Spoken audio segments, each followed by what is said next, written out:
I've always been taught you got to keep moving. You want to live, you keep moving. And now you're intubating my mom, and she's laying in this bed. This can't be a good outcome. And it wasn't. I think you're allowed to be intubated for like 30 days. And she went the full 30 days. And they had to pull this tube from her.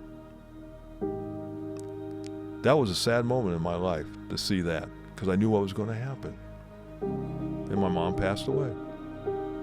I think if they wouldn't have intubated her, I feel that if I would have brought her home and took care of her,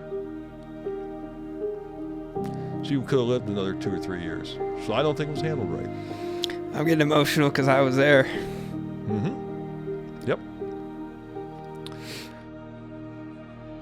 Welcome to the podcast, another episode of Living Large, coming to you from my brand new set in Ohio. Today we have a very special guest. In fact, he is our oldest guest ever, Dad. Hey, welcome, Mark, and I feel honored. Feel absolutely honored to be your first podcast here in Akron, Ohio. We're not in Akron, but we're not going to give away. To be your first podcast in Hudson, Ohio. Hudson, Ohio, giving away our location here. Thanks, Dad.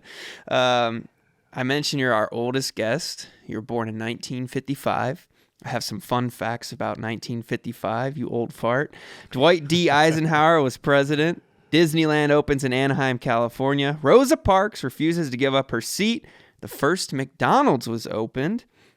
Steve Jobs and Bill Gates were born, and Albert Einstein died, all in the same year. Wow. I remember the McDonald's. Yeah, what was it, like 10 cents for a cheeseburger? Oh, it was like 15 cents. That's crazy. 15 cents, and then they came out what they called the Big Mac. Yeah? I've never heard of it. I ate those Big Macs like they were going out of style, man. How much was a Big Mac when you were a kid? 49 cents. That's 49 cents. Now we can't even have a dollar menu. I know. And I remember we used to go to church every Sunday, and then after church on Sundays, we'd get one fillet of fish when that was happening. Mm-hmm. And then you would get like two 20-piece chicken nuggets. How much was it then? That I don't remember. All I remember is the cheeseburgers and the Big Macs. How do you feel about inflation? Because like you said, 49 cents for a Big Mac back in your day. Now what? You spend $10 at McDonald's. Well, definitely, because it changes the value of the dollar. Inflation does, and you're not getting what it's worth, and then people are raising their prices at the same time for it. I'll give you the perfect example. Last night, went to Blossom. Your mom and I haven't been to Blossom for over 20-some years. Blossom's a music center down in Cuyahoga Falls. Our last time we were there, probably, I think it was Joe Walsh played. And we're just sitting out in the lawn and on the blankets and that. And at that time, it was like $5 for lawn seats. For a concert? Yes, $5 for lawn seats. And then last night we were paying like $50 a ticket to sit down there. And $50. And now $17 for a beer. And I think they were like 20-ounce beers though. I mean, they were large, tall cans. Yeah. But it's just. Who'd you see last night? You didn't even tell us. Chicago. I thought you saw Earth, Wind, and Fire. And Earth, Wind, and Fire, both of them. Do you remember? Earth, Wind, and Fire came on first, and then were followed by Chicago, and then both of them came out and played at the very end together. What was the average age demographic there last night? Oh, it was old. It was definitely old. And the amazing thing was to see how many people, even our age, getting up and dancing. They were actually bebopping around on the grass, and it was fun to see. In fact, the whole place brought a lot of the memories back to me because back in the 1970s, when I just got out of high school and then I'm in college, I was driving limousines. Okay. And I remember driving, this was a special group for me. I loved this group. It was America. Mm-hmm. These guys were super nice. And drove them to Blossom. We pulled into the back and everything else. And they get out of the car. I open the door. They get out. They start walking up the long walkway. Mm-hmm. And I shut the door, and I'm just standing there because I wait till they're out of sight, and then I go and park the car, and I sit in the parking lot the rest of the night, and that was my job. Mm-hmm. These guys get halfway up the walkway, and they turn around. And I'm talking about the 3 lead singers. I'm not talking about the other band members. I'm talking about the 3 lead singers. Are these the guys that sing Fly Like an Eagle? No, that's the Steve Miller Band. Who sings? What does America sing? Oh, well, The Horse with No Name was one of their songs. I don't know. But, yeah, great group. Okay. So they turn around, they go to me, so what are you doing? I said, I'm waiting for you guys to get into the Blossom. I said, I'm going to park the car. They said, no. He says, when you're with us, you're part of the group. Shut the door. Let's go. They took me up into Blossom, put me in their room downstairs. They got a spread, a table, everything on it that you can imagine. Drinks, anything you wanted to drink. Yeah. And it was a great time. So you're a pre-Uber driver for bands. Yeah. Got that one right. Let's talk about your upbringing. You were raised in Akron. Wait. Why the memories are going on this? Okay. Because it brought back a lot of memories. So anyhow, it's like I drove them that night and drove them the following year too. I think it's like 3 years in a row I drove America out there. But I still remember they asked me, they said, what are you doing tomorrow night? Are you driving us again? And I said, no, I'm off tomorrow night. They said, well, do you want to bring some friends to the show? I said, oh, I'd love to bring some friends to the show, but I can't accept any comp tickets and that because, of my job and that. And they said, no, don't worry about that. How many you want? Whatever you want to do. I didn't want to give them a number. Mm-hmm. So they gave me 6 tickets. They comped me 6 tickets. They said, just pick them up at will call. I said, all right, super. So I invited some friends. Next night we come to the concert. No idea where these tickets are going to be. Get up to will call. They hand me the tickets. They put us down in the pavilion, smack dead center in front of the stage, about 10 rows back. Mm-hmm. But that same night, I was in a fraternity, I was in college and that, and they were out in the lawn section. And the opening act for America was John Sebastian. Don't know who he is. Oh, you got to go back and listen to some of these songs. They were great. So I go out and I'm in the lawn during the intermission between John Sebastian and America. And I'm just talking to the fraternity brothers. And one guy goes, man, he says, I love John Sebastian. Really, I wish I had his autograph. I said, oh, really? He goes, yeah. Well, I still have my backstage pass from the night before. Mm-hmm. So I went and walked down and went into the one side with the aisle that goes up to back behind the stage, and the guy looks at me and he knows I'm just dressed in my jeans and everything else, but, I have the pass. And he goes, I remember you from last night. And I said, yeah. And so he let me back in. So I went up to John Sebastian, a whole bunch of people were around him and everything else, and I got write an autograph off. Went back outside, and I give it to my fraternity brother. Says, here, Dave, here you go. He looks at me, he started laughing. He says, oh, yeah, right. He was about ready to rip it up because he thought I just went wrote. I said, oh, no, don't do that, man. I said, that's his actual autograph. So it's perks like that. That made it fun. And then, like I said, the memories I brought back, too, is the other bands that I drove. Because you mentioned Steve Miller Band, Fly Like an Eagle. They came into Nelson Ledges, and I had the opportunity to drive them as well to Nelson Ledges. They came in on a late flight. They were out in Texas. I believe it was Dallas, Texas. And they were behind schedule because we were supposed to pick them up, I think, something like at 10 o'clock at night at Youngstown Airport. Mm-hmm. And they came in like 2 in the morning. So when they came in, it's like, take it straight to Nelson Ledges. I mean, they weren't even going to go back to the room to get any sleep. So I drove them straight into Nelson Ledges. They wanted to check it all out. And so, so I had the opportunity to drive a lot of groups. Were those guys partaking in any sugar booger back in the day? I would say they probably were, but they didn't do it. They didn't or booger sugar booger. They didn't do it in front of us. No? No, not at all. Okay, if you go out to a club in L.A., everybody's just doing it right there in front of everyone. They don't even give a shit anymore. Well, I'll tell you what, they were doing it last night. They were? Oh, you can smell the weed last night. Oh, that's weed. I'm just talking about weed. I know what you're talking about. But there was some weed going on last night, and so that in fact, that reminds me of Joe Walsh.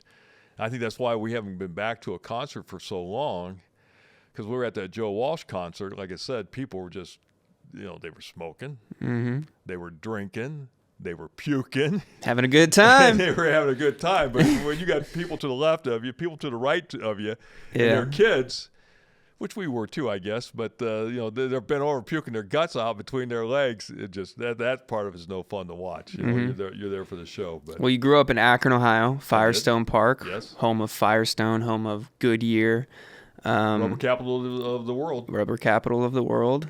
You grew up fairly poor, no? Yes, we did.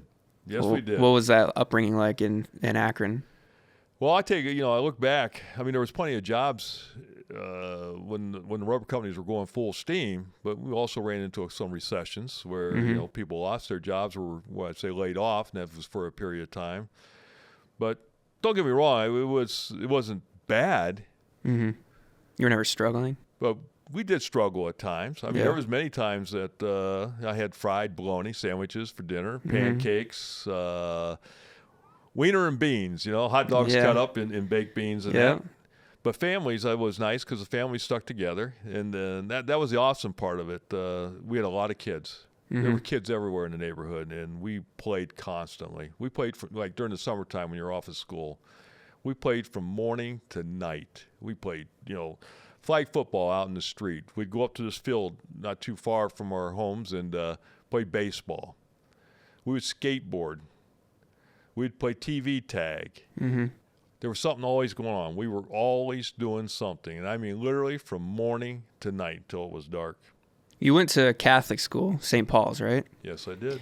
What made you go to Catholic school? Was it your choice? Was it Grandma and Grandpa's choice? Well, that's my mom, dad, your grandparents' choice. That's what they wanted to raise us as Catholic. My mom was a devout Catholic, said the rosary every day, went to Mass every Sunday, received all our sacraments, baptism, confirmation. And most of the neighborhood, I'd have to say, was probably Catholic. But we still had, to the south of us was Voris, which was an elementary school, and to the north was Firestone Park Elementary. So there was a diverse, in the neighborhood in terms of religion. And Did you, growing up, when you got to high school, did you have to help out your family at all with bills or anything like that, or did you get to keep all your money? No, there was a point. I mean, when I was in high school, the money I used and earned and everything else was to buy gas, for the car when I was 16. And if I wanted some extra clothes, to do that. I mean, truthfully, today when you see kids, you see these full closets full of clothes. My day, you had a pair of jeans, a couple pair of dress pants, a pair of tennis shoes, a couple pairs of dress shoes, black and brown, and a few shirts in your closet, and a lot of T-shirts. And that was it. Where do you think the materialism stepped in? I mean, you've been there from the beginning where it was non-materialistic. When did it start to become materialistic? I think when technology started advancing. I mean, we went from black and white TVs to color TVs. That was a major purchase for anybody in their household. Was it like, oh, you have a color TV? Oh, yeah. Like, so you're cool? Oh, absolutely, yeah. No doubt. No doubt. I think we were probably the first ones in the neighborhood to have a color TV. And everybody was coming over to watch. I had the kids in and everything else. So it was that was a start. That was the start of it. And then, in my days when we grew up, one parent worked. You didn't have this two-parent system where the father and the mother were both working. For the most part, it was the father that was working. The mother was home and provided the meals, did the laundry, did the cooking. Basically, the mother was the glue of the family. And when you see with the materialistic things in that, I think that's when people started working, and they said that, they wanted more. They want to be able to have more for their children, maybe more for themselves. So when the mother started working, I think that changes things right there, because when you used to be able to live off the one family income, now you were living off the two, so you started buying the extra things. But then I think the government got wind of this, and they started making their money as well. And it got to the point now with the increase in prices of stuff that now it takes two incomes to work. Just to survive, yeah. Yeah, to survive. And I think that mother, like I told you, was the glue of the family. I think with both parents working now, the kids are coming home with no parental guidance whatsoever, and they're doing just what they want to do. And they're getting on the game systems, they're playing. I think it takes them away from that family value. I think it takes them away from their friends and the one-on-one communication, because many kids now, I mean, they can be sitting all in the same room, but they're texting each other. Yeah. Looking back during the time, because if you look at now, like a vintage car, right? You see the Stingray Corvette, you see like a Chevelle SS. Were those the cool cars back then, or did they and more expensive, or did they become more expensive with time?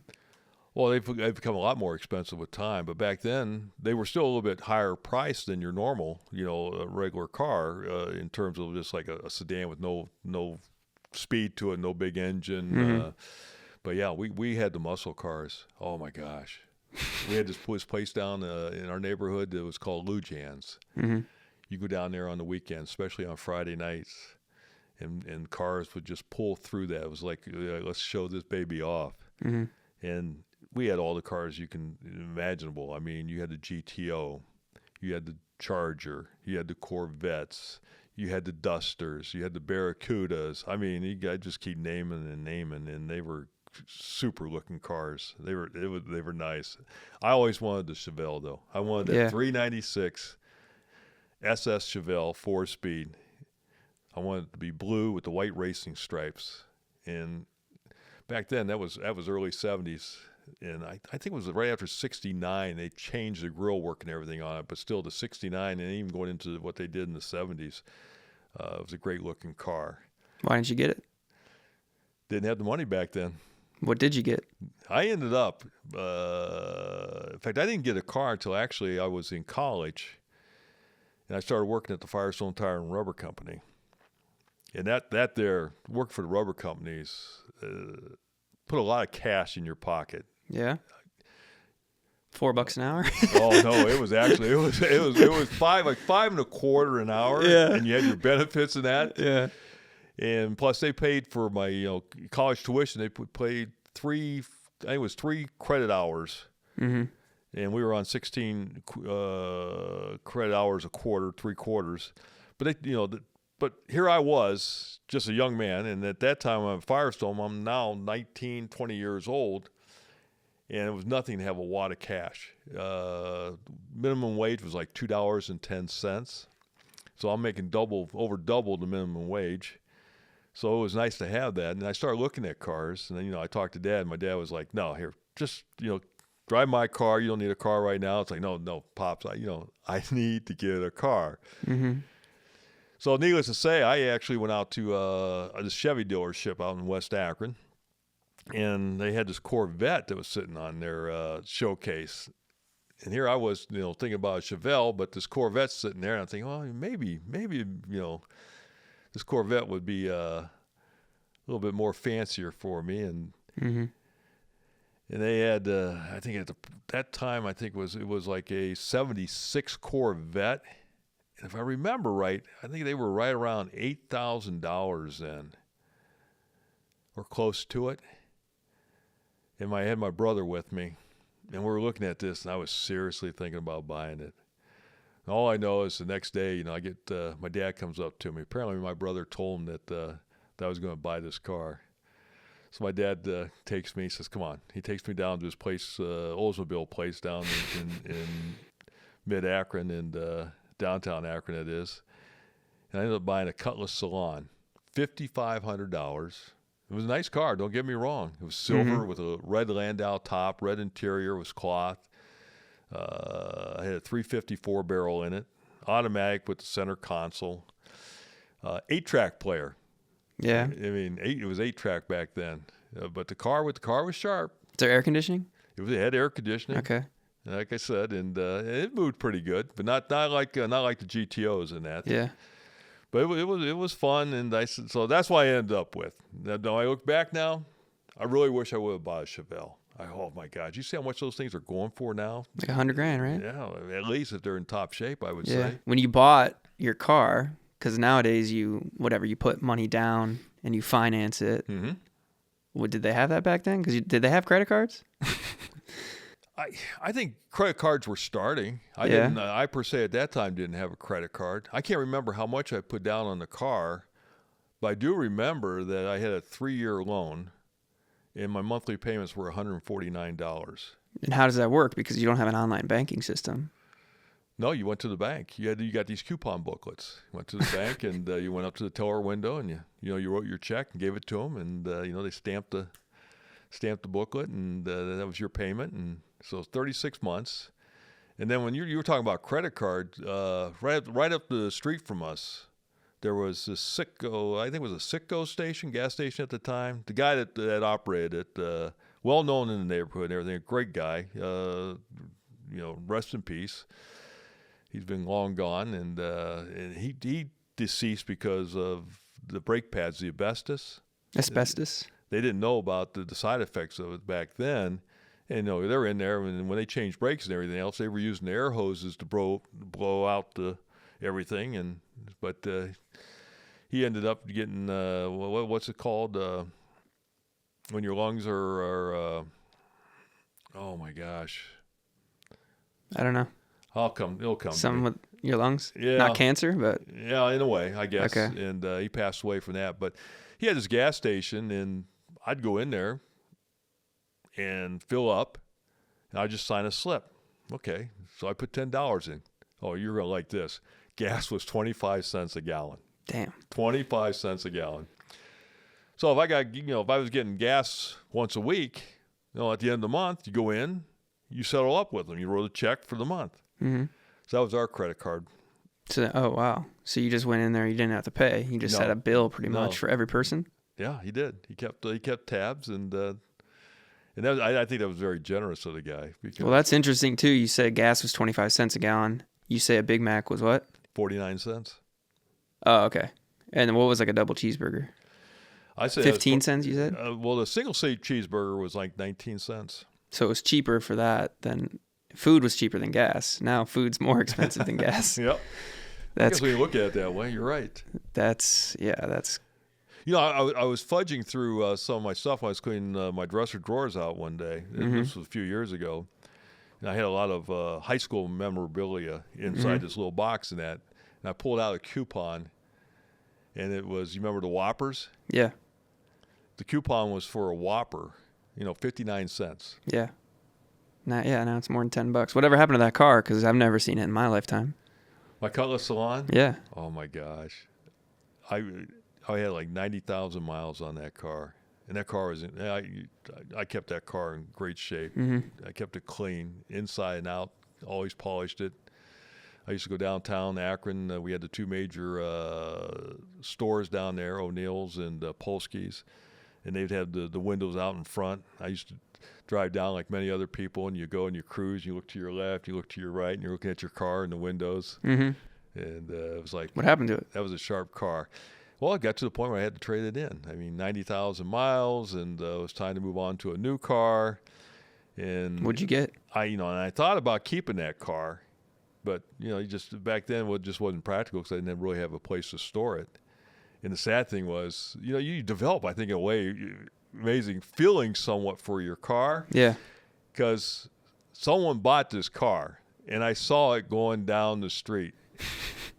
And I was like, I'm with your mom. And I'm like, oh, my gosh. I said, there's my car. She said, how you know? I said, well, there's that little dent in the back, that was there from someone bumped into me. And I don't want to phrase this wrong, but I guess, the person that was driving it was somewhat obese. Okay? Because I'm behind my car, and my car is tilted. It's going down the road. And I'm like, oh my gosh. I felt bad. It's like that car took for your car. That car took good care of me. Did they have leases back then, or you had to buy it? No, I don't know. I can't remember about leases. Mm-hmm. I don't know, but I know I bought that one. My next car was a 83. Let's see, that car was a 75. My next car was I believe an 83 Delta 88. And that was a two-door coupe. It was sharp as well. You talk about you were with Mom when you saw your car. Yes. So you met Mom in college. How did you meet Mom? I think it was more your mother met me. Oh, yeah, okay. There was this place in the I went to college down at the University of Akron, and there was this place called the Chuckery. That's where everybody went between classes. And like I told you, I was in a fraternity. Everybody had their own little clique, I guess, table. Yeah. We had this one table in one section, and the sororities would be over here, and another fraternity over, everybody had their table. And my big brother in the fraternity, just one day, it was during the wintertime, walked your mom up, introduced her to me, and said, hey, after some conversation and everything, says, "Hey, I think Carol needs a ride home. Can you take her?" And I says, "Yeah, I'm gonna be leaving here shortly. I can give her a ride home." And about that same time as I'm saying that, one of her sorority sisters comes up and says, "Carol, come on, let's go. We got a ride." Mm-hmm. So they all walk away. The one that got away. And but the thing is, your mom was gorgeous. She was drop dead gorgeous. Her butt was a 10. All the Dad, way. come on, dude. I'm sorry. That's exactly. Everybody knows that. Her butt was a 10. Jesus Christ. She had a perfect shape, okay? A perfect shape. And so these guys are like, "Dohner, what the hell are you doing? You're letting her get away. It's obvious she's got something for you. She wants to." I said, "Guys, she'll be back." Because back then I was cocky. I was cocky in college. They said, "Guys," she goes, I said, "She'll be right back." So a few minutes later, she comes back and says, "Hey, can you still give me a ride?" The whole table just busted out laughing. I mean, they just they couldn't believe it. Mm-hmm. They could not believe it. But that's where it started for your mom and So you I. gave her a ride home, and then how did you get to the second date? Well, that wasn't a date, really. So how'd you get to the first date? Well, it's actually from that. They gave her a ride home and dropped her off and everything else. And from there, we just started conversing and get to know each other. And that's where all the dating began. Did she live on campus? And did you live on campus? She did live on campus. You still lived at home, right? I lived at home for the entire time. Okay. She lived on campus. Because she wasn't from Akron, right? She was from north of Akron. In fact, she was actually from Hudson here. It wasn't too far of a drive, but she wanted to live on campus. Okay. And when she was on campus, she drove this ugliest car I ever saw in my life. In fact, we call it the Buhog. Okay. Okay. It was old. It was big, but it was brown. And I found out that when she told her parents, her first year, I guess she lived at home, and when she told her mom and dad she wanted to join a sorority and move on campus, they said, "Well, if you're going to do that, then there's no need for us to have this car for you." Mm-hmm. I find out the car was a Mercury Cougar. Had like a 452 engine or something like that in it. That was a hot car. That was a hot car. And I was like, "Oh my gosh, you gave that up to live on campus?" To live on campus and have a Buhog.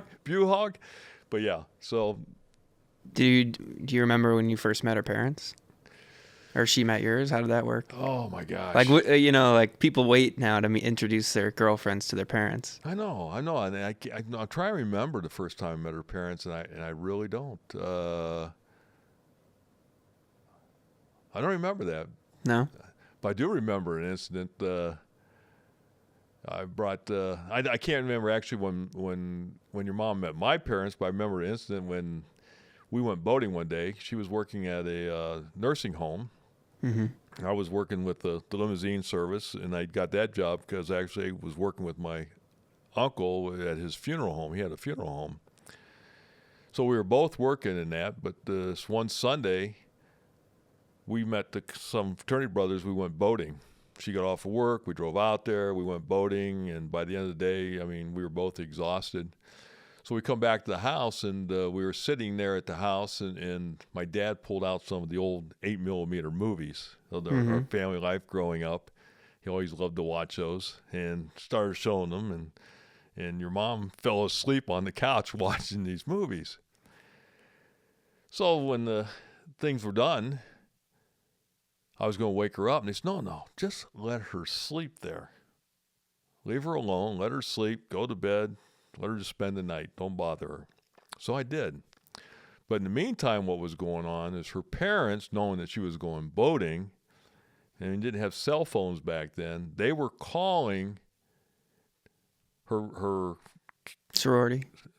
Yeah, actually, that she was living in a sorority at that time. But she was in a sorority, but she was living, I think, in her house with some other girls. I can't remember which street because she changed a couple places at the time.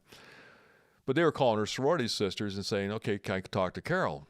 Well, they didn't know what to say because she wasn't there. Mm-hmm. So they said, "Oh, she's up on campus now studying."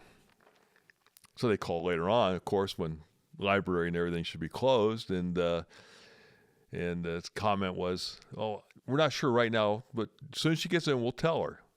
No, well, needless to say, they call our house Monday morning, and they were upset. They thought that my parents weren't home, and we slept together, and that wasn't the case at all. So that was a fiasco in a way, because they were upset, and my mom actually had to get on the phone and explain to them what took place and everything, to put them in the comfort zone that no, nothing, they were here, we were here, and so. Well, let's talk about that a little bit, because in today's dating world, everybody sleeps around and everybody's screwing everyone.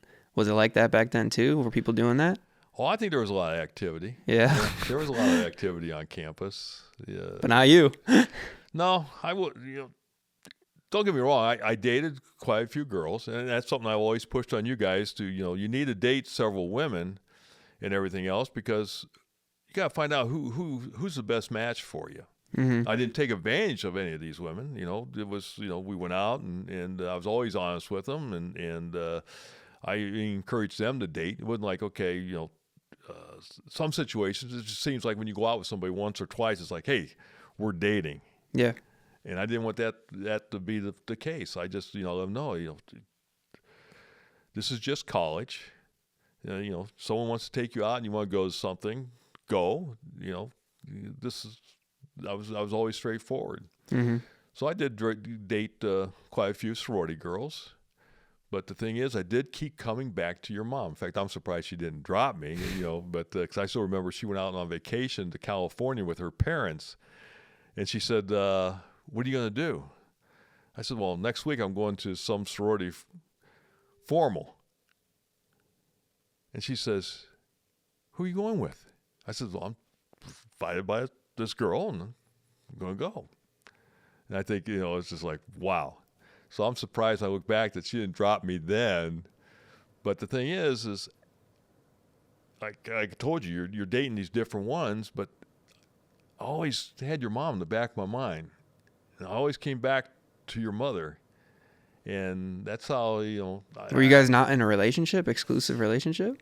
That's why I was telling you. I didn't want to be in one. Oh, okay. That's why I was being honest with everybody. And I was honest with your mom about that too.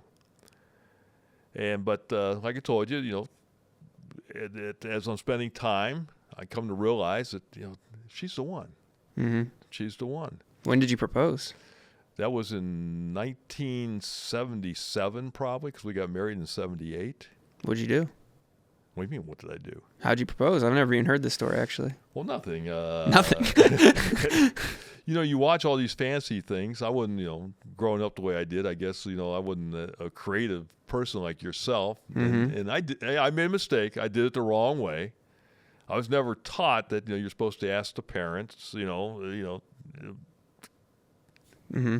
about their daughter, and that you'd like to get married to them. And I just, one day, just point blank, I think we were in the kitchen, asked her. Did you drop to a knee or no? I can't say that I did. I don't think I did. I look back. I never do all this stuff. So I just, I just said, Was it like that back then? Were you supposed to drop to a knee and have this Lake Como effect? Well, when I look back now, I'm finding out, I guess that was the case. But, that was just never taught to you? Taught to me. Yeah, because you didn't have social media. You can't see what other people are doing. That's right. Yeah. That's right. Did you have a ring, or did you just ask her? I did. Oh, okay. I did have a ring. Yes. And then what did her parents say? She say yes immediately, or what? Well, let's just put it this way. I think after it happened and she said yes, I heard some backlash about it. I think they wanted to. I think they were. Let's put it this way. I was a laborer, blue collar, true blue collar. I still feel like I'm a blue collar person today in this world. I loved being a blue collar person. I wasn't into this white collar stuff, even though I worked white collar jobs as I was older. But I still, like I said, I consider myself a blue collar person. Mm-hmm. And so, I got some backlash about it. Your mom told me that her mom talked to her and everything else. They were sort of had their sights, I think, set on an accountant, a lawyer, an engineer, a doctor, not just factory worker. Mm-hmm. But hey, it's worked out. Like I said, we've been married 46 years now. Mm-hmm. And, you know, It's a long time. It's rare today. yeah. But, you know, I sort of joke with people. I said, you know, 46 years. I says, can you believe it or not? I says, my wife still thinks I'm sexy. They just look at me like I'm crazy. I says, yeah. I said, every time I walk by her, she mumbles, what an ass. Your dad jokes. The dad jokes. You were raised Catholic, and is that a big part of the reason that you don't believe in divorce?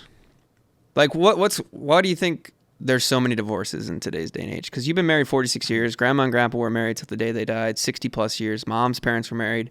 That's all I know. But then I go out in the world, I go to Los Angeles, and half the people I meet, parents are divorced. Yeah. Why? I think they just jump into it too quick. They don't find out something, you know, they don't find out and communicate with each other to find out what's their likes and dislikes, what they expect in the future, where they see life going, you know, what they want, their needs. People just, they don't communicate. Mm-hmm. Give you an instance. You know, if you're talking and you get married and all of a sudden you're telling your wife after you're married that, listen, I want 5 kids. And your wife was thinking, hey, I only want 2 kids. You know, all of a sudden you might have a little bit of a roadblock there. But these are things that you need to talk about when you're dating. You know, not right off the bat, but, you know, as soon as you start getting to know each other, which goes back to what I'm telling you, when you date several women and find out that you go back to this one, that attraction pulls you to her. But now that's when you need to start talking and finding your common ground in that, your likes and your dislikes. I don't think people do that. I think they get married for the wrong reason. You know, that the moment they're there, they're going out, they're partying, and oh, this is just a great time. She dances and she likes to drink beer or whatever, and they forget to communicate. And I think that's why divorces happen. They just stop communicating, and our lifestyle makes it so easy now to get a divorce. Mm-hmm. Do you think that social media and technology has ruined dating? I do. Why? I think it just changes everything. Let's take, for instance, right now on the phones, you got kids in middle school taking pictures of themselves without, you know, some of their clothes on and sending them to somebody they like, thinking that's going to, I don't know, mm-hmm. They can come running to them or whatever. We didn't do that stuff. And now you have OnlyFans, okay?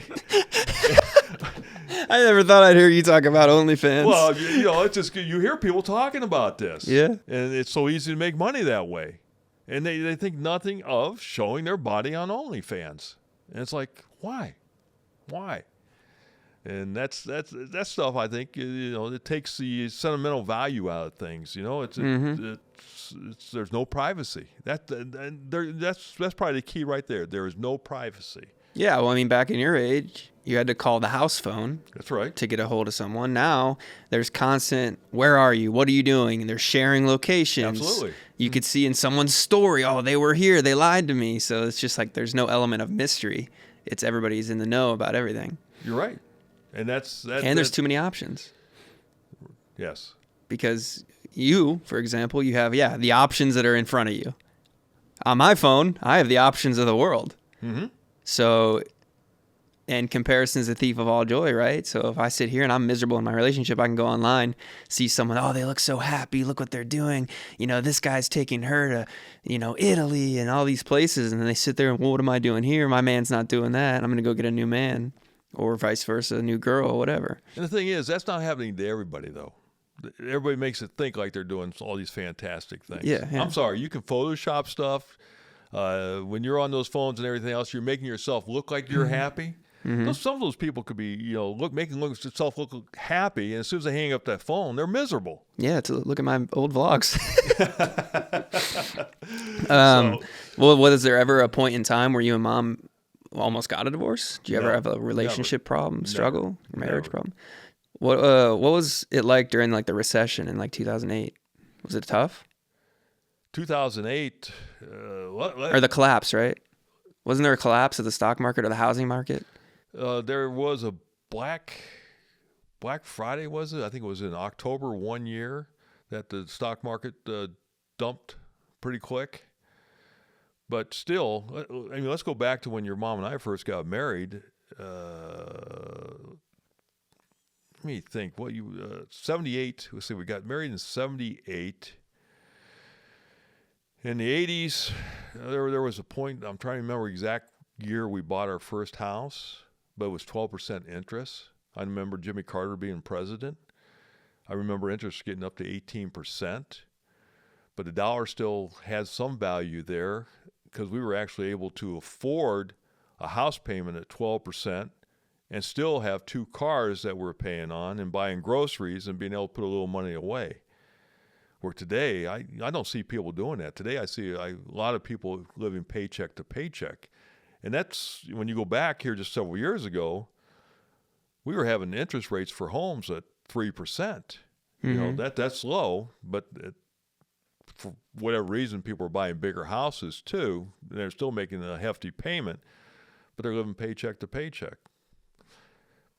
But that's not, we weren't raised. I wasn't raised that way. I was raised to put some money away for rainy days. Did I put a lot away? No. But we did able to put some away. And it seemed like whenever you did put some money away, something would happen that you had to draw from that money. A refrigerator goes out, a car breaks down, furnace, needs to be replaced, a roof needs to be put on your house. You take that chunk of change, but... Oh, that's what you always tell me. You're either what? Going in, coming out, or what was this? Oh, you're at Tony Robbins. He's a motivational speaker. And I always, I found his books always fascinating, interesting in that. And he would say, yes, you're going in, you're in, or coming out of a crisis at all times. Now, how you deal with it is how you're going to get through. Well, what about when the housing market crashed? Like, what's that one movie, The Big Short? Remember he shorted the housing market? Wasn't that 2008? I don't remember what year that was. I really don't. But 2008, people lost their homes. There were a lot of foreclosures. I still remember the house next door to my mom and dad's. People bought it in 2007. They paid like $105, $110, something like that for it. In 2008, when that crash came, that house in our neighborhood started going down to like $60,000, $70,000. So that was a big dump. And so people were actually walking away from their mortgages, just walking away. And that's because, when we bought houses, you put 20% down. So you had some equity in this home. So when we bought our first house, it was $55,000. Okay, so that was like $11,000 down at 20%. And so you had $11,000 into this house. That's 20% of the house. So it wasn't as easy to walk away from those. But they come out with these mortgages that you go and put 5% down. So therefore, it's like it makes it much easier for you to walk away from your responsibility. And that's just what people did. They walked away from it. In your lifetime, there's been like a lot of crises. 8 years after your birth, Martin Luther King gave his I Have a Dream speech. You've lived through that assassination. You lived through the assassination of JFK. You lived through 9/11. In your lifetime, what would you say has been the most like, oh my God, I can't believe this just happened? Well, I was younger with Martin Luther King, so that doesn't really, I guess at that age you don't think too much about that. Right. And that was the same thing with JFK. I still remember I was in grade school, probably 2nd or 3rd grade, and I remember them announcing. I actually remember sitting in the class and them announcing it over the speaker. But there again, it just didn't register me at that age. So I say the Twin Towers going down. I was sitting. Actually, it was a weekday, and I was off of work that day. I can't remember the reason why. So I was actually home watching this on TV and saw the first plane. When they showed the highlights of it, saw the first plane go into that tower, and that's when they were taking full coverage. So then saw it live then, the other plane going into the second tower. So that probably was like a surprise. Like, how does this happen? How does this happen? Well, how did you feel about it as an adult? Because I was only in second grade. So, yeah, like when you went through all your stuff, you didn't really know. When I was in second grade, I didn't know what was going on. No, but that what happened to Twin Towers hit home because, sometimes you feel that, like the United States, that, we're invincible. Right. But then something like this happened. It's like, okay, now you're vulnerable. And a lot of people lost their lives in those Twin Towers. In fact, people were jumping out of the building from the top of it, the highest floors. And you never really saw videos of that happening, but you heard about it afterwards because they blurred that stuff out. But for someone to come in and take 2 buildings down and hijack was 3 or 4 planes they hijacked? Mm-hmm. Hijacked. And it's like, how was this all possible? Mm-hmm. So that opened you up to the reality that, things can happen here. Things can happen here.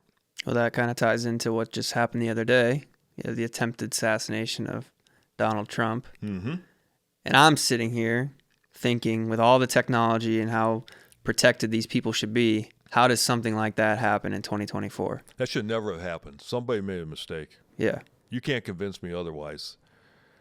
Security was there, the FBI, Secret Service. Well, I don't know about the FBI. Secret Service was there. Mm-hmm. Local officers and that were there. Someone made a mistake. And it's going to hopefully come out. And if they come out and say this was all done by the book, they're not going to convince me that was the case. Because you had a lot of people saw this guy on that building, which is shooting distance of President Trump, former President Trump. Mm-hmm. And to me, there was a lot of time to do something. They're trying to say there was a minute and a half. Well, wait a minute. If I hear this right, this guy bought a ladder from Home Depot. He uses his gun that his dad bought. I think the day before he was at a rifle range, bought rounds of missiles, bought explosives, shows up on site here and gets access to the building. Where did his ladder come from? Mm-hmm. Well, let's say if he brought the ladder a day early. Someone didn't, check the premises out to find that maybe his ladder was hidden in these bushes or whatever. Something happened. There was a failure, definitely, but someone didn't do their job. I'm sorry. You can't convince me otherwise. Yeah, I mean, the head of the Secret Service said they didn't do that roof because it was too sloped and it was a safety hazard to have someone up there. No, come on. This right? guy, too sloped. This guy was able to do a bear crawl on it. Mm-hmm. People were able to see him. And when I see those pictures, I don't see that big of a slope in that roof. They had 2 people stationed behind Trump on 2 other buildings that were sloped. Snipers. Yeah. That were sloped. So do now you now I'm starting to sound like a conspiracy theory. Well, I mean, there's people but, commenting online that it was staged, and I'm sitting here and I'm like, how can you? People died. You think he told some 20-year-old to I'm going to turn my head at this second, and then there's going to be a bullet that grazes my ear and kills someone. Mm-hmm. And you're like, these people online are ridiculous, thinking that this was staged. Yeah. But me thinking, and like kind of getting to our conversation, I think conspiracy that he was set up. Because how do you not have that roof covered if the guy's got a visual? And how does this 20-year-old kid climb a ladder, crawl on a roof? Mm-hmm. Plus, what other technology you have to surveil those buildings, tops of them? Drones. You have drones now. You can't tell me that they couldn't have drones up flying around and checking those buildings out. Someone slipped up. On purpose. Someone definitely slipped up. And I think when I take a look at he took that shot to the ear, and I listened to them talk, and they said it's just because of the fact that he turned his head. He had his head turned, but right when that happened, he did turn it a little bit more when that bullet grazed him, okay? Which, I love hearing some of what these people are saying, divine intervention. I think that was possible, but they mentioned about a police officer finally went up to climb up on that building and see what was going on, and that young man turned around and pointed the gun at him is the story. Mm-hmm. and that he hurried up and dropped down, I think maybe also what might have saved Trump was the fact that that guy probably says, I got to get these rounds off quick, and didn't really have time to focus on his shot because of that, because he knew somebody was going to come and get him now because he was exposed. So I think that might have saved Trump as well. So I think he probably took off, some quick shots without taking the time to truly aim. Well, piggybacking off of that, you got people on TikTok saying, you had one job, and it's probably the only chance you're going to get. All you had to do is aim 2 inches right, and all of our problems would have been solved. What do you think truly would have happened at your ripe age of 69 in this country if he was assassinated? Well, you saw what happened down in Washington, D.C. for what they call the insurrection. I would say it was possible that people would be up in arms. Think there would have been a civil war? I think if things keep going the way they are down the road, a civil war is a possibility because there's starting to be too much division. I see the division now. There used to be a day that you can talk about politics, whether you were Republican or Democrat, and you can talk. And the only thing you're going to agree upon is that you disagree. But that was it. It didn't destroy friendships. My dad was a perfect example of that. Our neighbor, him and in fact, my dad was probably in our neighborhood was the only Republican. So I was raised Republican. Everybody else in the neighborhood were Democrats.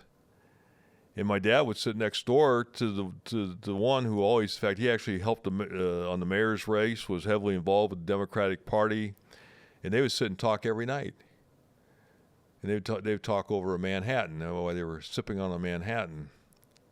And I still remember, one day, my dad walking off the porch, and the guy he was talking to, I'm not going to mention names, but the guy would just say, "Art, you're so full of shit."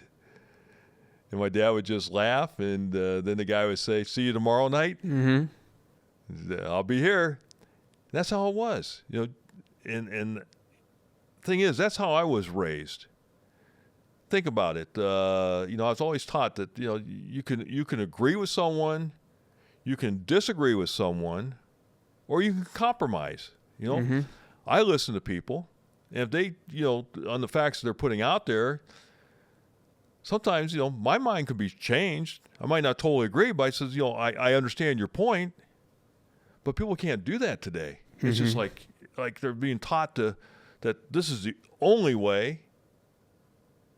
And this group is saying this is the only way. And there's no meeting. There's no meeting in between. It's like, all right, I ain't talking to you ever again. That's what it seems that's happening out here today. And that's wrong. People need to talk.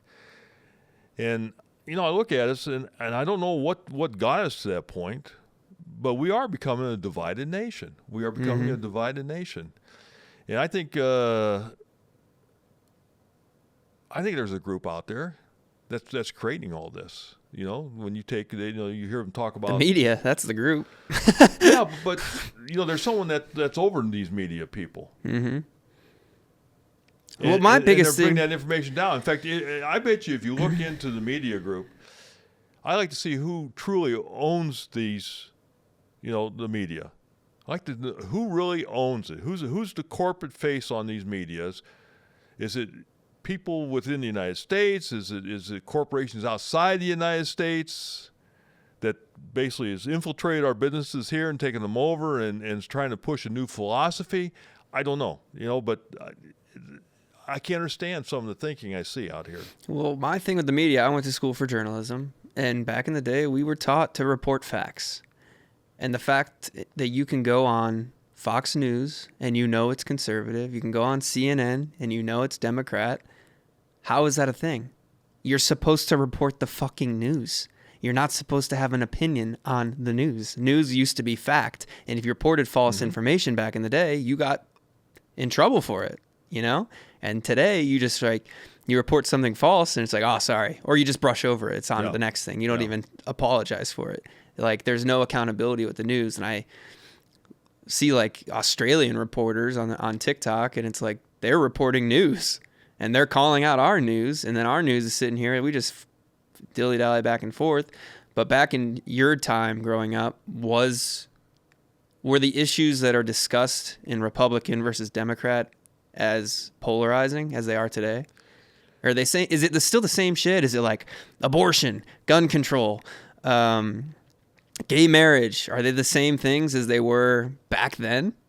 Well, back then, and I got to be very truthful about this, I didn't pay attention to a lot of this stuff. Yeah. 'Cause that just wasn't me. I know I'm living my life. I'm making a living and thinking about family and growing. And it wasn't actually until, I guess, when Trump got in office. And I'm going to say something here. I'm not going to deny it. I voted for Trump. Mm-hmm. And I tell people I voted for Trump for 3 reasons. 1, he was a businessman and not a politician. 2, the Democrats hated him. 3, the Republicans hated this guy. Okay? And when I looked at all 3 of those, because at the time that he was running, I was getting disenchanted with our politicians on both sides of the table because I felt they weren't concerned about me or my neighbor or the guy down the street. It's just, when you see some of the decisions that they're making, I mean, it's more, I feel, lining their pockets. That's truly how I felt about it. So it's like when I saw this with Trump, I was like, wow. I says, this is my guy. And I voted for Trump, and I don't think that vote was wrong because people can say what they want. We had 4 good years. He got us out of wars. You weren't hearing about servicemen dying. Okay? People were able to go on vacations and save money again. People had money in their pockets. I know during those 4 years, my assets grew. And so why? What did this guy do that they want to take him out? But that's the reason why I voted that way. But when I see today, we turned everything around. I mean, well, he put the wall in Mexico. Mm-hmm. And what did that stop? That stopped fentanyl from coming into our country, which meant stopping the killing of our children. So when people talk about how he wasn't a good president, I sit here and say, based on what? What are you looking at to say he wasn't a good president? Because you didn't like his attitude? Because he wasn't afraid to call someone out? Because he did. And so it's like, what the hell's going on? I'm so worried about this podcast. But truthful. No, I mean, dude, like, I'm being honest. I know, but they always say don't talk about politics. Well, and why do they do that? Why do they tell you? The 2 things. They tell you don't talk about politics, and they tell you not to talk about religion. Because it's divisive. It is. But why? Why is it divisive? Is it because they don't want you to talk about what's going on in Washington, D.C., so they can still get away with things that they're doing? Bills being passed? Look today. Before I came down here for this podcast, Elon Musk announced that he's moving out of California. Same here. That's right. And I think you moved out at a very good time. I think the time was right to get out of that state. I'm sorry, what's going on there is absolutely wrong. What they come out and say they're going to put a tax on gas mileage? Is that what I heard? Yeah. It's like, you got to be kidding me. But that's why all the people were moving out was going on that state. And that state was a great state. My dad wanted to move out to that state back when he was young. My mom wouldn't go. So it was a possibility. I would have been raised out there in California. He said that was where everything was happening. Mm-hmm. Everybody wanted to be in California. And now that's all changing. Well, you got to ask yourself, why is it changing? It's the politics of things, but people won't talk about those politics. So instead of doing something about it, I move out of state. Mm-hmm. I'm just going to get away from it. Now, if enough people do that, that is going to send a message. And that's just what I think Elon Musk is doing now. He's saying, okay, you pass this bill that's saying that teachers have more authority over your kids than you do in a way. because now, it's like you're going to give them any pronoun they want. God damn it. You're going to let them change their name if they want to be Alice instead of Al. And then you're going to promote if they feel that they want to research out a change in their gender, that they can do that. But the teacher is not allowed to tell you. Is not supposed to tell you that. I'm sorry, that's bullshit. Who's the parent here? The teacher or the husband or the mom and dad? Now, as a parent, we should know that stuff, because I'm going to tell you, these young kids, they're being misled. They're being guided. Mm-hmm. And they don't know really what to do. I mean, this is your learning process. And they're going to say that the teacher can just do whatever they want with my child without my say so? No.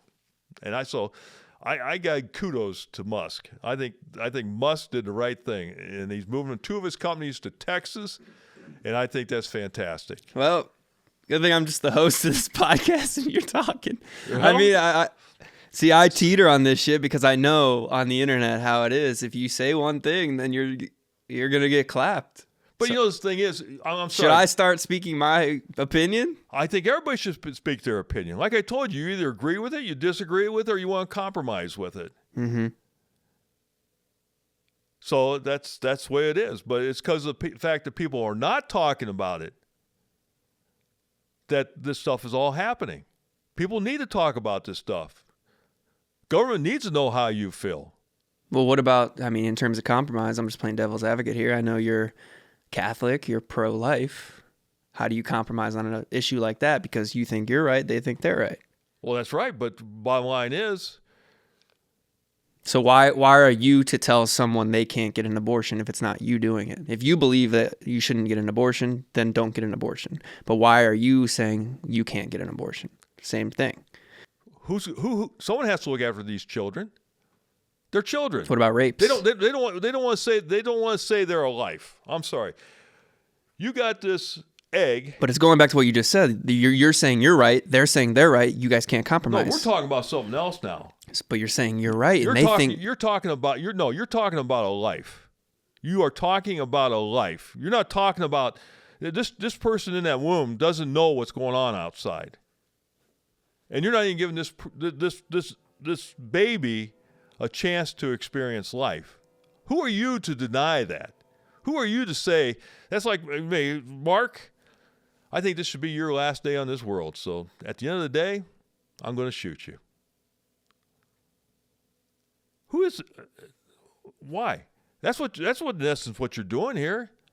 You're saying, all right, you shouldn't be in this world, so I'm not going to have you. So I'm going to abort you? No, that baby is life. That baby should have given every opportunity to experience life. And I know there's circumstances, but the circumstances you are talking about compared to the number of abortions that are actually taking place is a minute number in terms of percentages, okay? Rape and incest, it's a minute number. It's a small number. It exists, yes. But the bigger number is just people are just getting abortion because they did something and they don't want the outcome of what they did. They don't want to take that responsibility. And for me, what I look at is that's a life. That's a baby that comes out. And when we had you guys, oh my gosh, that was an experience. Seeing a birth and holding that child, it's like, wow, this is mine. This baby was, Carol, you and I, we made this baby. God gave it a soul. We made this baby. And I watch, like today, with your brother's 2 girls and your other brother's 2 girls, watching them they just light up the world. They light up the world. And let's put it this way: there's people out here that they don't want, they can't have children. So give birth. Put this baby up for adoption if you don't want to love this baby. If you don't want to have this baby, put it up for adoption. There's people out there that will love this baby. But that baby is a life. So it's like, I'm sorry, I view it that you're committing murder. It's no different than me shooting you or that guy shooting Trump or someone, knocking some guy down on the ground, he bumps his head and dies. It's a life. And that's how I view it. And I'm sorry. I'm not trying here to upset the cart, but that's my viewpoint. Sure, you're right. It might not be somebody else's viewpoint, but you're not going to convince me otherwise. I'm sorry. That is a life. They deserve to live. Someone needs to protect them so that they can be born and live their life. Let's talk more about your religion, something you always say to me. And every time I call you and ask for advice, the only thing you ever say to me is, there is a God. And then we get into the religion talk. Why do you always say that? Because the way I was raised, my faith. I do believe in God. Right now, I believe it's like, you do a job, and depending on that job and your performance and how well you do, decides, how far you go in life. Some people, they never make it out of the low income bracket. Other people, they excel, and they go, middle income, and then they even go farther, higher income. And it's all based on what they do in life. And it's that ability to do that. Well, I take a look at our life here right now. I think, God's watching over us. And he's given us free will. We make the choices. We make our decisions. He's not trying to interfere with that. So my decisions here as to how I live this life, I think is going to determine what's going to happen after I die. It's like I'm taught that from the Catholic faith that there's heaven, there's hell, and there's an in-between place called purgatory. And I would much rather be in heaven. And I truly believe that there's a heaven, hell, and purgatory. And when I leave this world, I want to be in heaven. And the only way I'm going to get there is if I do what's right here. God gave us 10 commandments. Do you know what those 10 commandments are? Can you remember them? If not, then I suggest you study them. No adultery, respect mother and father. Yes. Do not steal. Do not steal. Do not murder. Do not murder. It's a do not covet thy neighbor's wife. Mm-hmm. Hell, we got laws with books, and then by the time they're done with the paper stacks like that. Jesus put out 10 commandments. Or I should say, God put out 10 commandments and gave them to Moses on a tablet. 10 commandments. And you look over those commandments, that's all you need, is to follow those commandments. Simple as that. And so therefore, it's like, yes, I believe in God.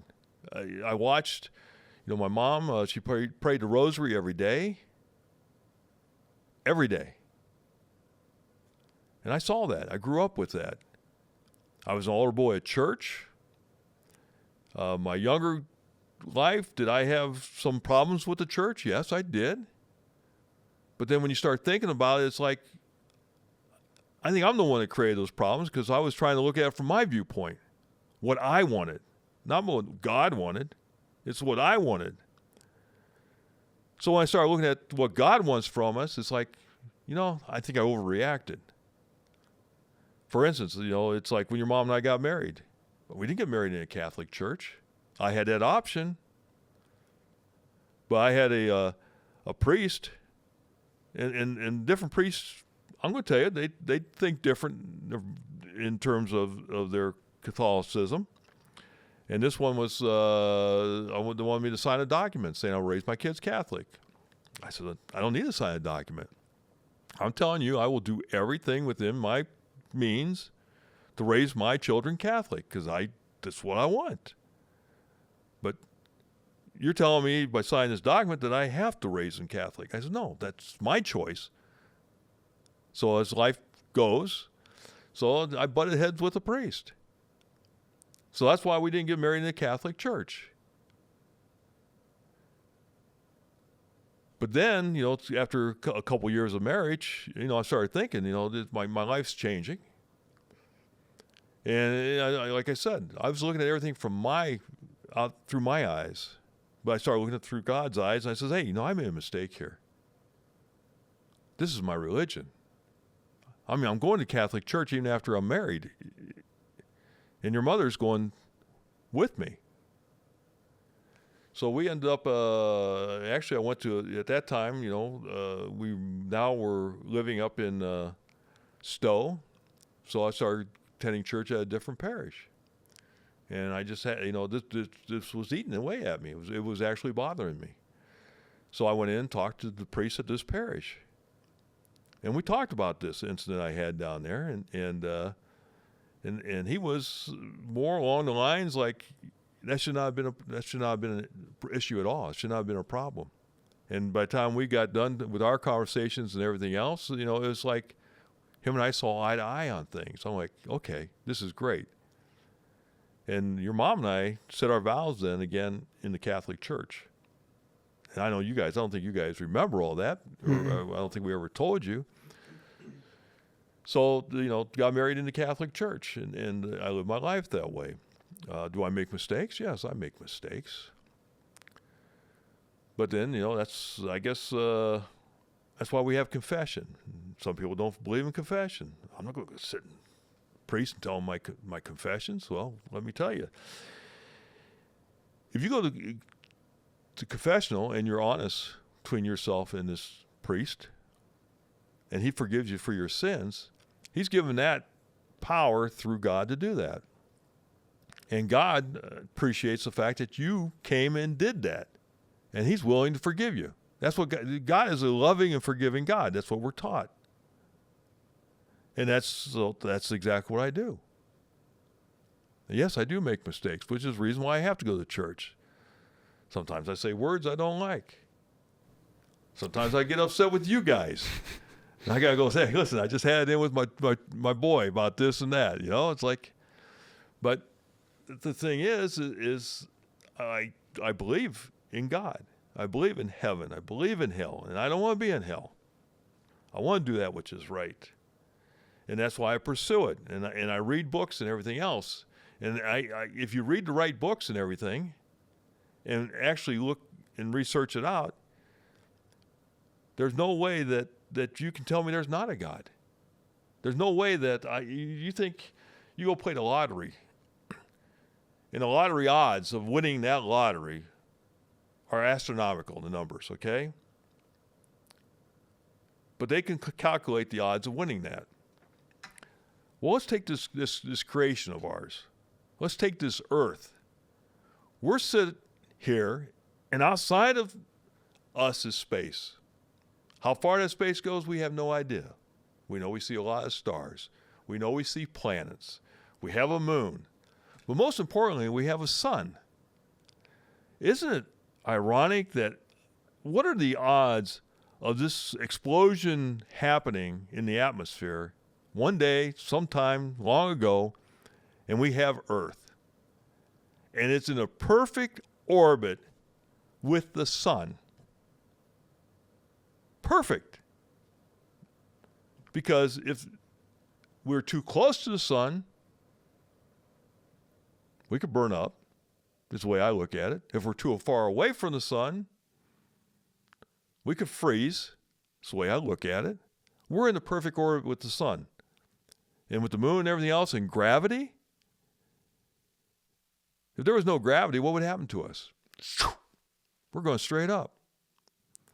And then when you look at it from the science standpoint and you talk about oxygen, look at us. We have oxygen to breathe that keeps us alive. And what gives us that oxygen? The trees. They take in our carbon dioxide or monoxide or whatever it is, they'll release, and it comes back out of the trees as oxygen. Wow. Isn't that something that's constantly being made for us?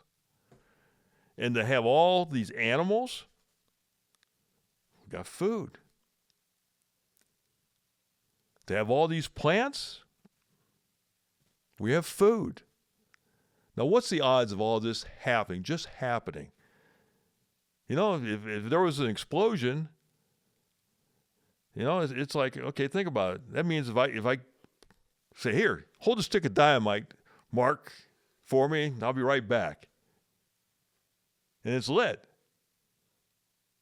And you explode up. Does that create life? No, that kills you. So someone created all this. That's the way I look at it. I don't disagree. And even take the oxygen level, if people look at science. Do you know it's oxygen level, if I'm right, I'm trying to go off the memory now, is something like 21%, something along those lines. And I'm told that if the oxygen level was lower, we wouldn't be able to survive. And if the oxygen level was higher, we could go up in spontaneous combustion. Literally just be you and I talking, all of a sudden, poof, I'm up in flames. So it's just like everything's just perfect. Everything's perfect. And that just, to me, that just didn't happen from an explosion, that just out here in space. Someone created this.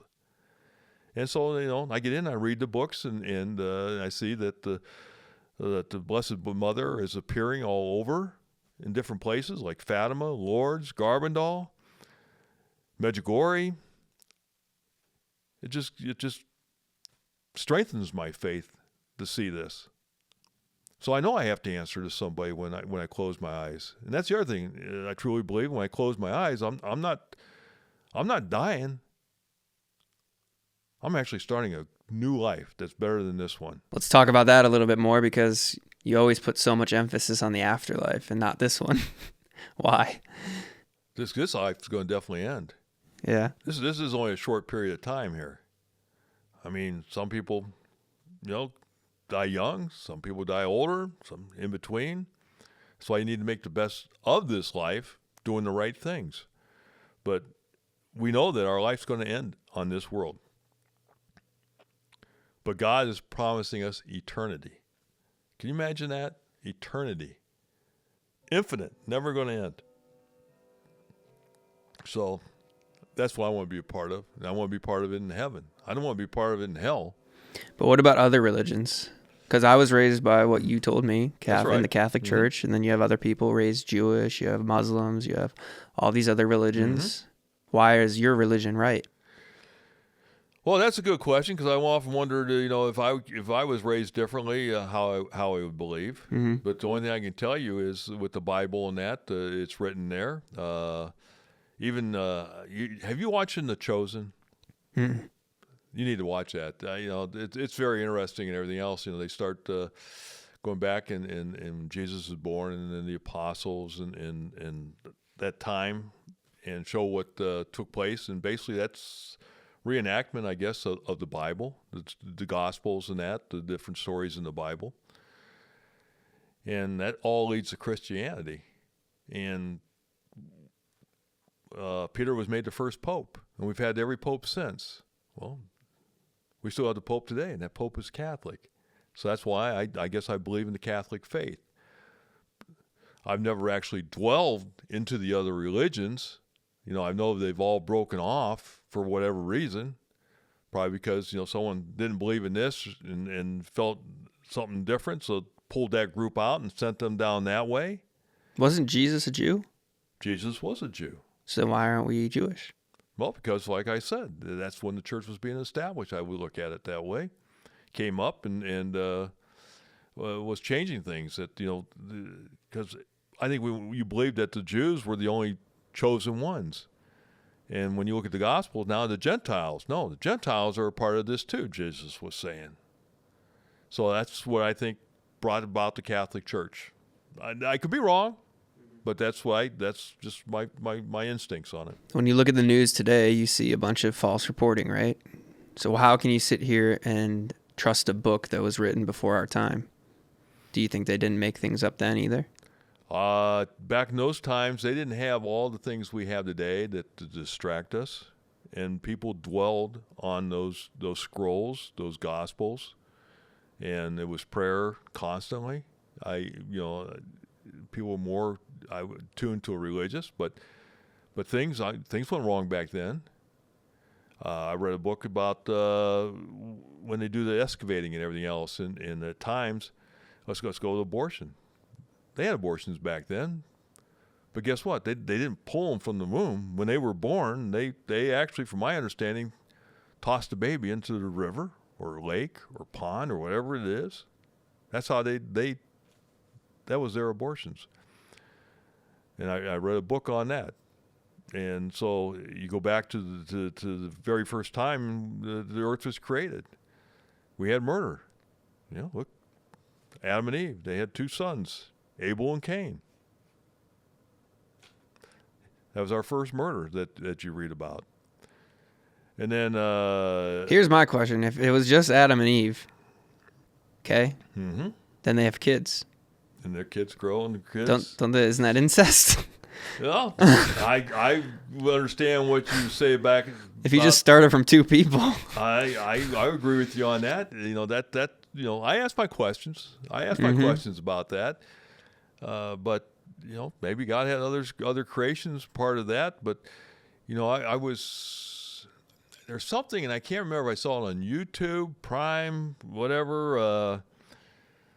I believe it was YouTube, something called Genesis, and they go back and go over what happened in the Bible, and they explain some things back, as to those days. In fact, one of the things, we sit here and we talk about the earth being billions years old, but if you look at the Bible, the earth is only like 6,000 to 8,000 years old.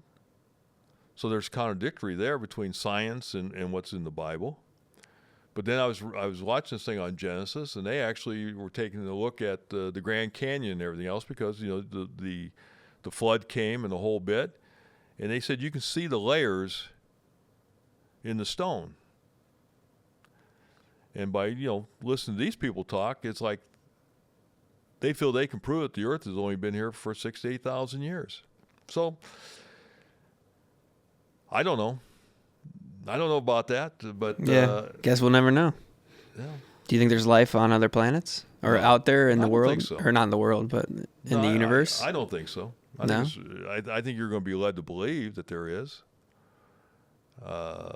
It's like right now you take this stuff that they're dwelling into in AI, artificial intelligence. Couldn't we be one big simulation? Wouldn't that be something, huh? But no, we're live. But I think they're going down the wrong track. I think things can happen with it. But I'm going to stick on religion. It's just the fact that, yes, I do believe in God. I believe in the Bible. I believe in all of creation in this way as it was described. I read the books. I see the Blessed Mother is appearing. I see there's secrets that are being revealed. I watch things that basically say things that are going to happen in the future from this stuff, and I've already witnessed some of it because it's been told in these different mystics and all. I mean, you even had that guy 3 months ago. I don't know if you saw that. Said that Trump was going to nearly get shot. It was going to blow a bullet, blow by his ear and bust his eardrum. Yeah, you showed that to me. I thought that was amazing. That someone had a vision or something. It was right on. So crazy. Do you think your religion is why you don't ever cry? I've never seen you cry. No, I think it was just the way I was raised. You got to understand, when I was raised, you were taught that you fell down, yeah, it hurt, but get back up and get going. So, it's like you cried, you injured yourself, but guess what? That pain went away, and you're back to doing what you were doing in the first place, and like that never happened. And that's how I was raised. When something happens, you get back up and you keep going. I had the opportunity, like I said, when I was in high school, I worked for a funeral home, so I saw a lot of death, a lot of death. And I'd listen to people talk, and I wish if I had $1 for every time I heard people say, "Oh, I wish we would have got together more. I wish we would have got together more." And I just want to say, well, why didn't you? What kept you from doing all this? Isn't it amazing? It seems like our day's is so busy, but you got to find time to be with family, and that's what I try to do. I mean, we've attended your sports stuff and everything, and bring people together for the birthdays and the holidays, want us all together. It was tough for me to tell you to go to California because I wanted you here with us, but what I said, go experience it, and that's what you have to. Well, did you guys talk about emotions back then, like with your family? Because No, we're not a very emotional family. no, we're not. But I look at how many times I tell you, what's on your mind. Just spit it out. Mm-hmm. I don't care. I mean, if you're upset with me about something, whatever it is, get it off your chest. It's not, I want to go to bed and with clear conscience. And that's one of the things I like about our family is we can sit down there and we can get in arguments. But guess what? When the argument's over, it's over. We don't hold grudges. Mm-hmm. And that's what I like about it. And that's how I was raised. You speak your mind, say what it is, and get it off your chest. Just like we're talking now, I know your viewers out there are probably saying, I don't agree with you. Mm-hmm. I don't agree with they don't agree with what I'm saying, but that's their right. That's fine. Tell me something different. Like I told you, I will listen. I will, change if I feel, because like I told you, you can either agree, disagree, or compromise. But as far as the crying go, no, things happen in life, and I've been taught that it's part of life. And I mean, I tear up on things. Mm-hmm. I don't sit there and bawl my eyes out. I do tear up. I see things on TV, and it makes me sad. And Mom says, "Are you crying?" No, I'm I got some tears in my eyes, but no, I'm not crying. I just think it's sad. Mm-hmm. What I just witnessed. Well, let's talk about your parents a little bit. You lost your mom when I was 14, I think. Mm-hmm. That was probably your first major death you've ever experienced, right? Of someone close to you? Well, no. Talking about that, the first death I ever experienced was my Aunt Margaret. I can't remember how old she was. In fact, I really didn't know her. It's I met her a few times, and that was it when I was young that I can remember. And I was probably first grade, maybe. And all I know back then, because I hadn't grown in my religion aspect yet, and God, and knowing about heaven and hell and that. But I remember when she passed away, they said, it's like instead of telling me why she passed away, like she had a heart attack or cancer or diabetes, I don't know. All I said, well, she went to sleep and didn't wake up. Mm-hmm. I couldn't sleep after that. All I remember was. I mean, I'm serious. I'm in a room in my bedroom like this, trying to stay awake. Mm-hmm. I was afraid I was, going to go to sleep and end up in this box. Mm-hmm. But that was my first experience with death. What is it like to lose a parent? It's sad.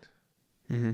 It's sad, especially when you think that they could have been here for a few more years. Mm-hmm. But at the same time, I look, 89 years old when my mom passed away. That's a good life.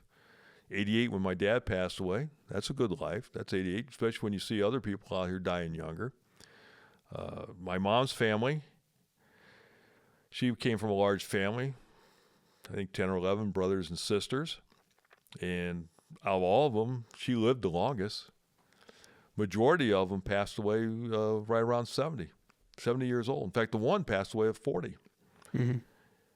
So it's when I look at that, I say, saying that rosary every day, I think God blessed her with many years and our family, and that kept us together.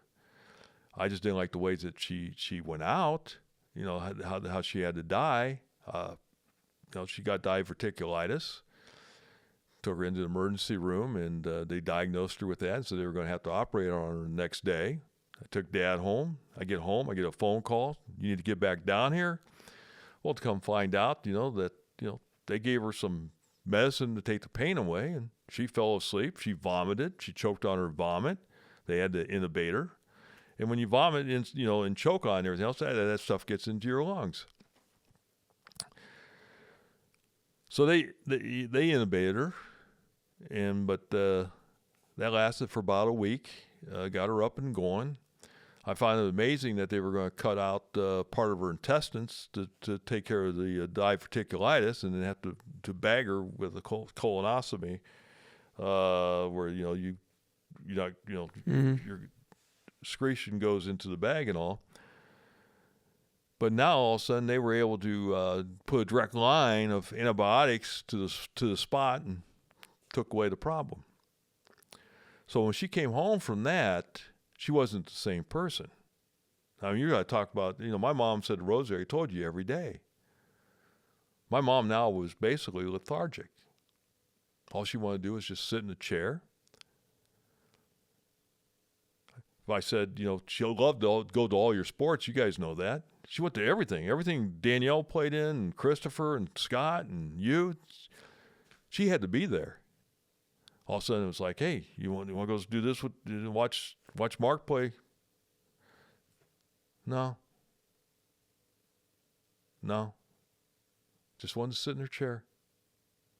And I truly believe that when I think she probably died that day, she choked on her vomit, and they brought her back. And I'd say she was probably dead long enough that it affected her brain to a degree. That's just my thinking. Don't know if that's a fact or not. But a while after that, she developed pneumonia.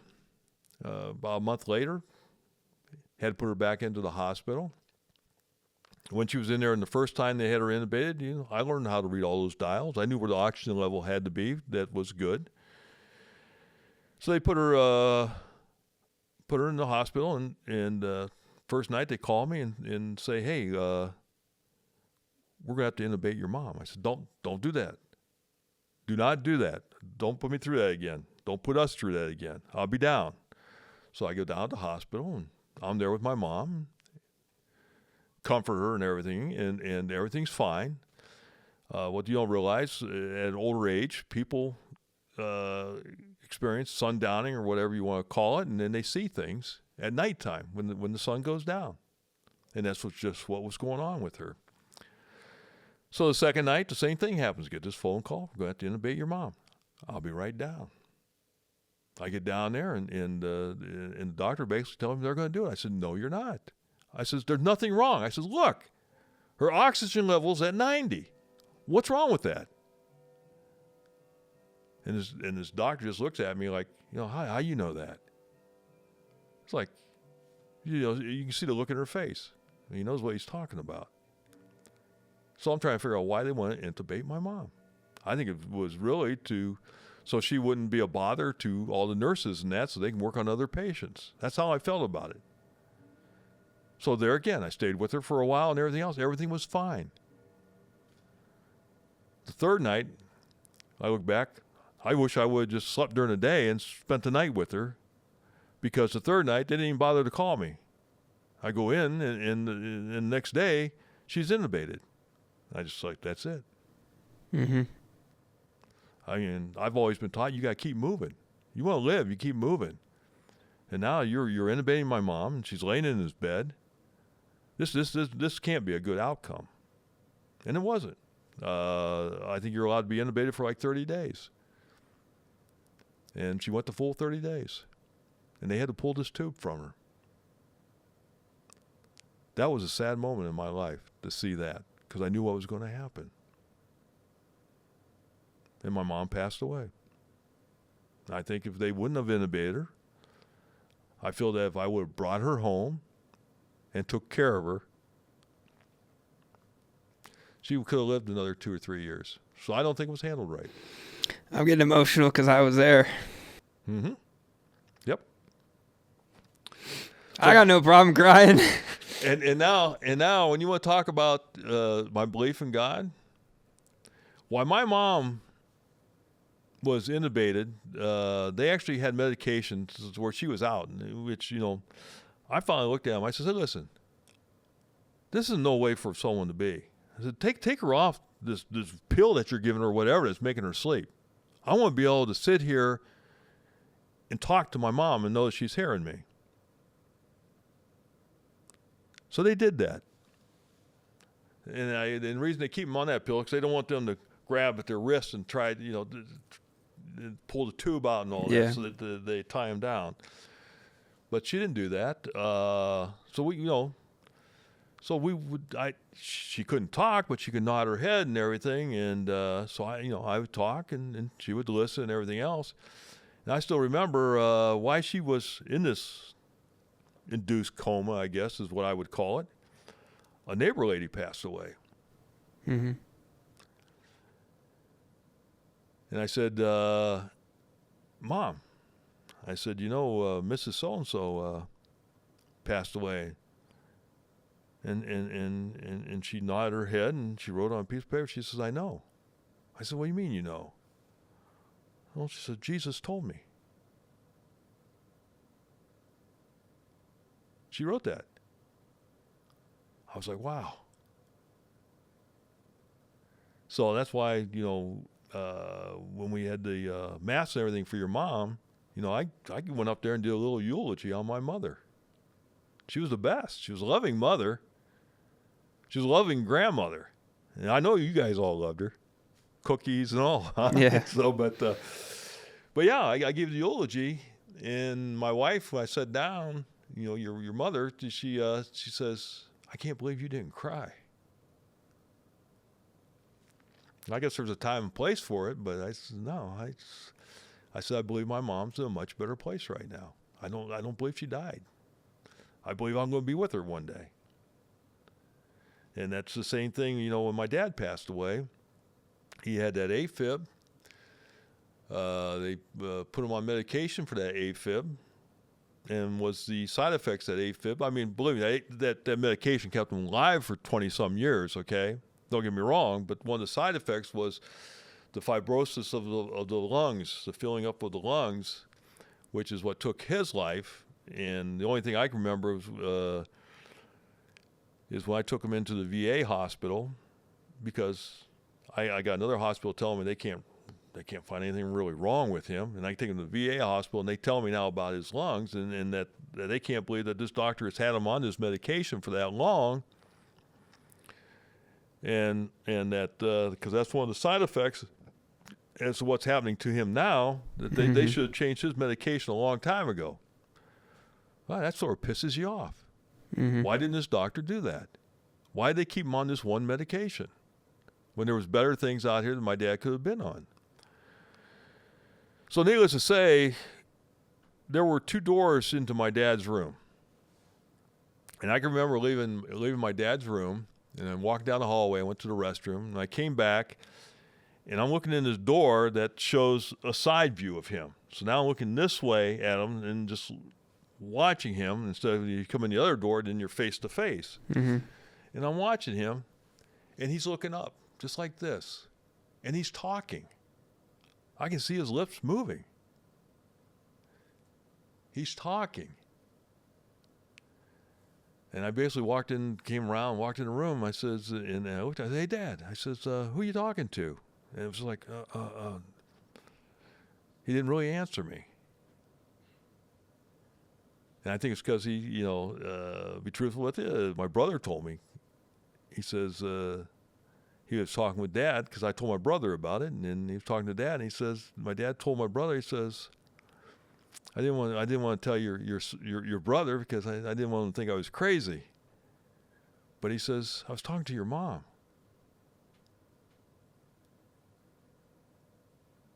He says, it was like she was right there.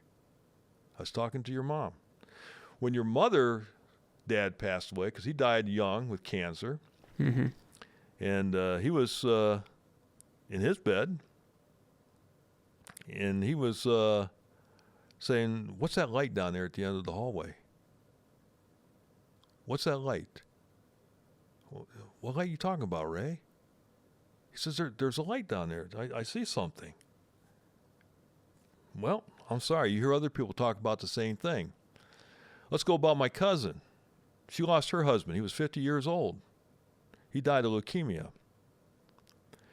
And he wouldn't take, the drugs that help you get through he took treatment for the leukemia, but when he was getting to the end, he wasn't taking stuff that would put him, to sleep or make him feel like he was hallucinating or whatever, okay? Mm-hmm. So they lived on, they had quite a bit of land. They had like a log cabin type of setup. Mm-hmm. And so she said the hospice nurse was there. The kids were there. And they were talking a whole bit. And then Damien was in bed, just laying there. And they, as they were talking and everything, all of a sudden they noticed Damien was talking. But he wasn't talking to them. So they started looking at Damien and started paying attention to him. And he was answering questions. Yes, no, no. Questions, just simple answers. And says, okay, but I want Charlene to come. And then his comment was, whoever he's talking to said no. And he says, well, then I don't want to go. And Charlene then interrupted him and says, Damien, who are you talking to? And he goes, shh, be quiet to her. And this is her story. And she says, Damien, are you talking to the angels? He goes, yes. She says, Damien, go. If they want you, go. We will be fine. So she says, she heard her husband go, yes. Okay, I got 1 foot in. He's gone.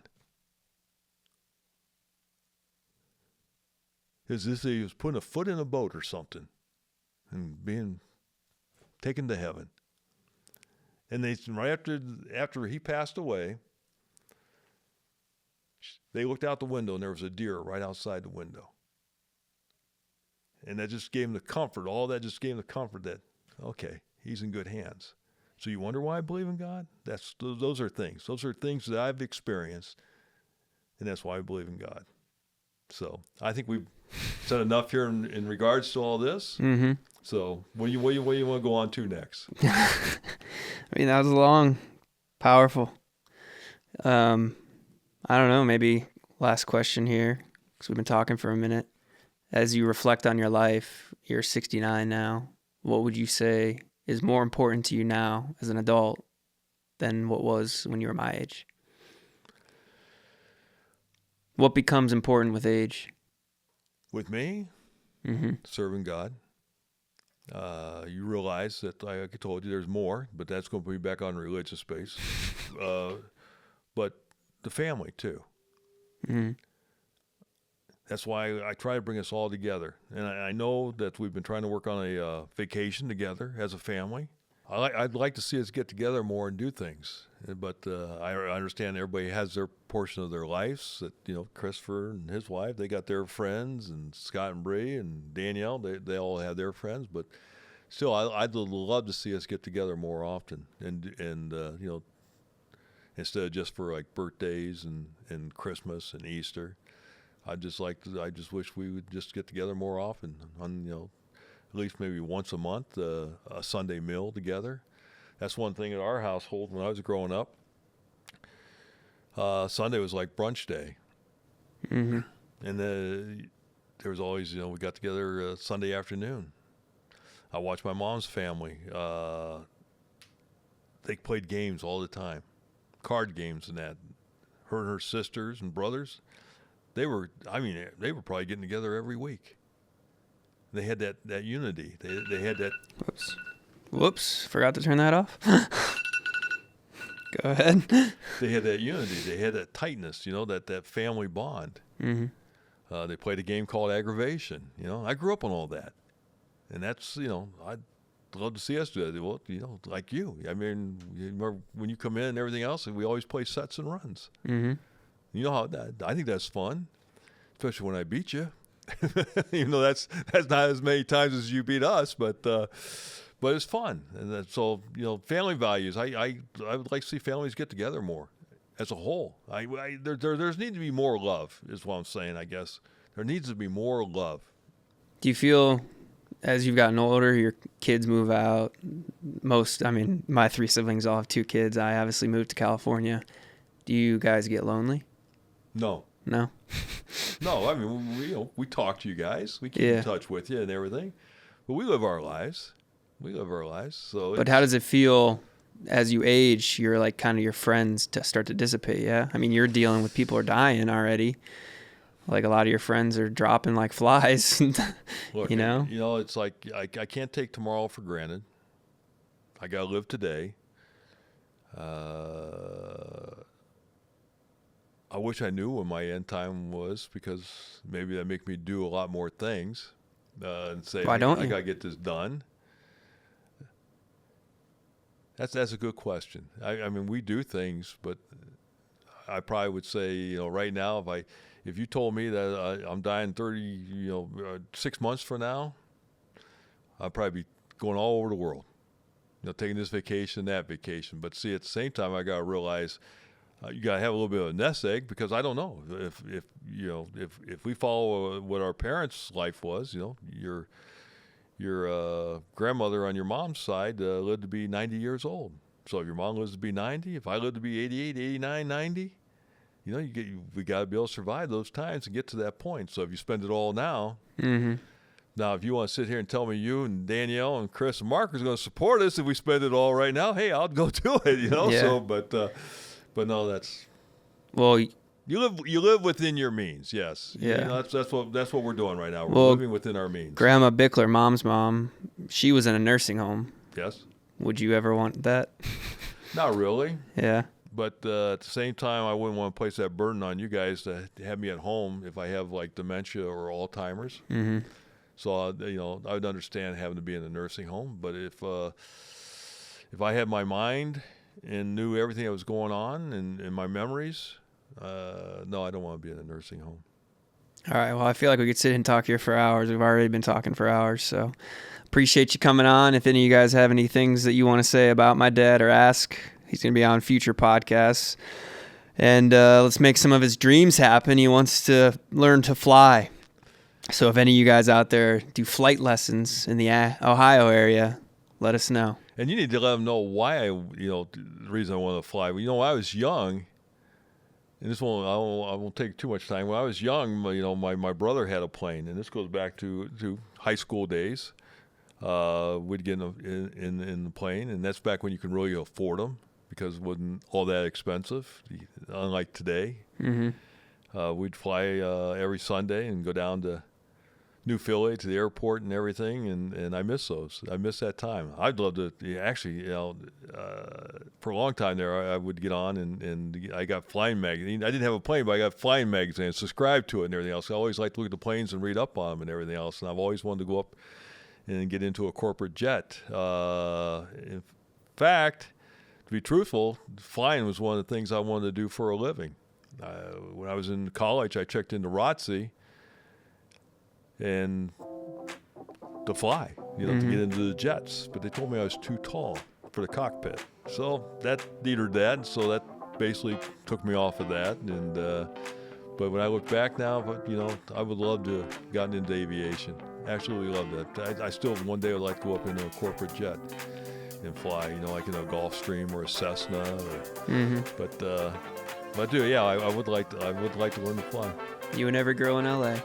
All right, we'll see you guys next time on Living Large.